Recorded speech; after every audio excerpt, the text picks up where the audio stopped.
لہٰذا میں تو اس کی زد سے بچنے میں کامیاب ہو گیا، لیکن مجھے پورا یقین تھا کہ بے خبری میں اندر داخل ہونے کی کوشش کرنے والا کوئی بھی شخص اس سے نہیں بچ سکتا تھا۔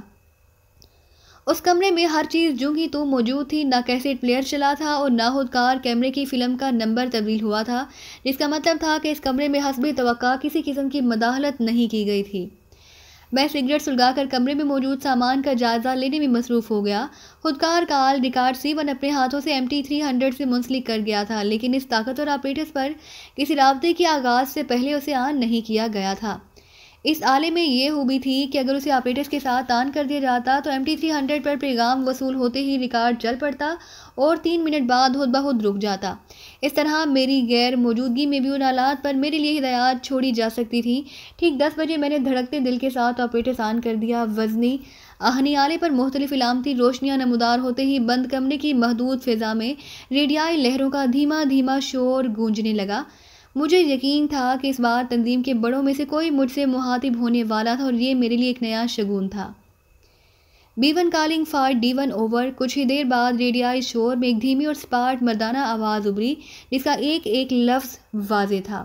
D1 ریسیونگ سر، اوور۔ میں نے دھڑکتے دل کے ساتھ بٹن دبا کر اپنا جواب نشر کیا۔ پھر فوراً ہی مجھے اپنی غلطی کا بھی احساس ہوا کہ مراتب کا تعین میں نے اپنے اندازے سے کیا تھا، جس کی تصدیق سکندر علی سے ہوئی تھی، جبکہ تنظیم کی طرف سے مجھے کچھ نہیں بتایا گیا تھا کہ آپس میں چھوٹے بڑے کی کیا شناخت ہوگی۔ بس اس رویے کا ایک ہی جواز ہو سکتا تھا کہ D1 کے طور پر میں پہلے B4 کو جواب دیتا، لہذا B1 بھی مجھ سے افضل ہو سکتا تھا۔ لیکن دوسری طرف سے میرے اس انداز پر توجہ نہیں دی گئی۔ حالات ایک دم بگڑ گئے ہیں۔ ریسیور پر وہی دھیمی اور سپاٹ آواز گونج رہی تھی۔ B4 کو ہلاک کر دیا گیا ہے، کچھ لوگ ہمارے پیچھے لگ گئے ہیں، اب سب کو محتاط رہنا ہوگا۔ کال نیشنل ہائی وے سے ٹرک نمبر PR039 کے ذریعے ایک بڑی کھیپ آ رہی ہے۔ تمہارے آدمیوں کو ٹھیک 5 بجے 18ویں سنگ میل پر سیاہ رومال لہرا کر اسے روکنا ہے۔ ڈرائیور مرز زرین کا حوالہ دینے کی ہدایات پر عمل کرے گا۔ اس مال کی فوری تقسیم کے بعد تم لوگوں کو کنارہ کش ہو جانا ہے۔ بقیہ ہدایات بعد میں ملیں گی۔ اس دوران میں تم MT300 پر ہر شام 7 بجے سے 8:30 تک موجود رہو گے، اوور۔ میں سمجھ گیا سر، میں نے سعادت مندانہ لہجے میں جواب دیا، لیکن یہ نہیں سمجھ سکا کہ B4 کے دشمن کون ہو سکتے ہیں۔ ویسے آج شام کے اخبارات میں سکندر علی کے قتل کی خبر شائع ہوئی ہے، اس سے تو B4 کا کوئی تعلق نہیں تھا، اوور۔ شاید تمہیں یہ خبر سن کر حیرت ہو کہ وہی تمہارا B4 تھا۔ B1 کا جواب سنتے ہی میرے لبوں پر آسودہ مسکراہٹ پھیل گئی۔ اس نے اپنی ایک بڑی غلطی کی سزا بھگتی ہے۔ اگر اس کا فیصلہ التوا میں نہ ڈالا جاتا تو شاید قاتل کبھی اس تک نہ پہنچ پاتا۔ اب فکر اس بات کی ہے کہ قتل سے پہلے اس نے B4 سے نہ جانے کیا کچھ اگلوا لیا ہو، اوور۔ میرے لیے یہ سمجھنا دشوار نہیں تھا کہ فیصلہ التوا میں ڈالنے کا کیا مطلب تھا۔ B1 کو ہالش تھی کہ اس نے یا اس سے اوپر والوں نے فوری سزا کی بجائے سکندر علی کو زندہ کیوں رکھا۔ اگر طارق کی طرح اسے بھی مار دیا گیا ہوتا تو کم از کم باہر کا کوئی آدمی اس پر ہاتھ ڈالنے میں کامیاب نہ ہو سکتا تھا۔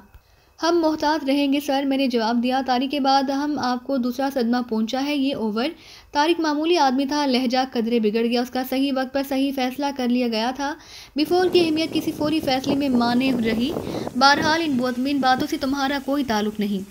تم اپنے کام سے کام رکھو۔ حالات کی نزاکت کے پیش نظر تمہیں فوری طور پر اختیارات دیے جا رہے ہیں۔ اب تم براہ راست میرے تابع ہوگے۔ C1 تمہاری ہدایات اور مشوروں کے مطابق تم سے تعاون کرتا رہے گا۔ نچلے درجے پر مال کی تقسیم کا کام D2 کے سپرد کر دو۔ اب تم B4 اور وہ D1 کہلائے گا، لیکن اسے اپنے نمبر 2 کے منتخب کرنے کی ضرورت نہیں۔ وہ بدستور دوسرے لوگوں سے براہ راست کام لیتا رہے گا، اوور۔ لیکن فی الحال تو کل کی کھیپ کے بعد کوئی کام ہی نہیں رہے گا، اوور۔ D2 کے نیچے والوں کو اس صورتحال کا اندازہ نہ ہونا چاہیے، انہیں خوبصورتی سے الجھائے رکھنا ہوگا۔ یہ معاملہ تمہاری صوابدید پر چھوڑتا ہوں۔ اس وقت شہر میں سکون ہے، لیکن ایڈکشن کیور سوسائٹی ہمیشہ انسدادی سرگرمیوں میں پیش رہی ہے۔ سرکاری لیول پر بھی اسے تسلیم کیا جاتا ہے۔ تمہیں احتیاط دے کر اس میں رسوخ حاصل کرنا ہے۔ سکندر علی اس کا تاحیات رکن بنا ہوا تھا۔ فرصت کے اوقات میں تم اس طرف توجہ دینے کے ساتھ ایشلی ہاؤس کے لیے آدمی تیار کرو، کیونکہ اگلے ہفتے مال روانہ ہونا ہے، اوور۔ بہتر سر، میں نے جلدی سے کہا۔ شاید آپ کو ماہرین کے اجلاس کی رپورٹ مل گئی ہوگی۔ وہاں جرمن نمائندے نے انکشاف کیا تھا کہ ڈاکٹر PJ ڈالٹن کو مومن خان کے لیے کام کرنے پر آمادہ کرنے والی برطانوی نژاد لڑکی کا نام ویرا لائڈ تھا، جبکہ ٹوکیو میں مجھ سے معاملات طے کرنے والی کا بھی یہی نام تھا۔ یہ نکتہ میرے ذہن میں مسلسل چبھ رہا ہے، اوور۔